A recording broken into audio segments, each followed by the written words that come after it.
吉时一到，美家公安警修复完成的宫庙，伫法师主持之下开庙门。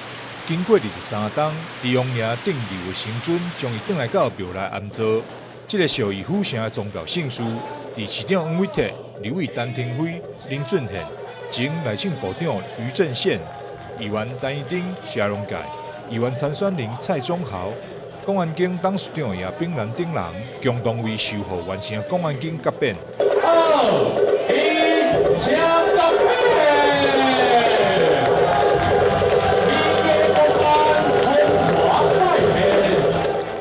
民国88年，因为年久失修，所以我搬出来伫民族路是天管。但是因为真侪因素，大家拢无法度用这个工程来甲完成起来，一直延宕。民国188年9月，伫台南市政府咱大家长黄伟哲以及咱社会各界的注目。正式来举行动土典礼。背景的足侪还原奖信吼，大家来义圣宫这客，会当讲伫遐奖信伫遐台南宗教的活动吼，佫非常的热烈。最后我在遮佫再一次来代表蔡英文蔡总统蔡主席来感谢所有遮的信众，伫这个防疫期间，大家人会当配合着。政府的防疫措施，市长黄伟哲甲台南2位立委也拢来到现场祝贺。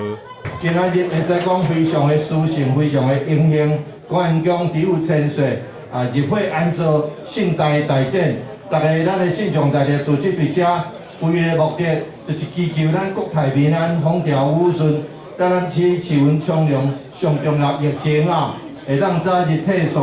我相信今仔日非常的盛况吼。规个台南市啦吼，会当讲吼，拢是安尼热烈滚滚啦吼，这嘛是代表着咱台南伫咧宗教的即个意识以及咱的团结啦吼，大家就是一个口令，哇，大家团结在一起。公安宫本来过去吼，是伫咱美家安尼信用中心，咱伫石井区一带吼，这会使讲无人唔知影。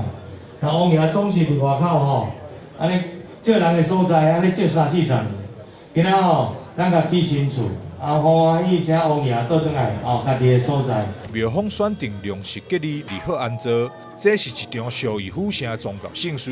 参与有奖交尾景总共有13景，做伙设景祈福，庆祝公安景修复完成。台南新闻张硕伟采访报道。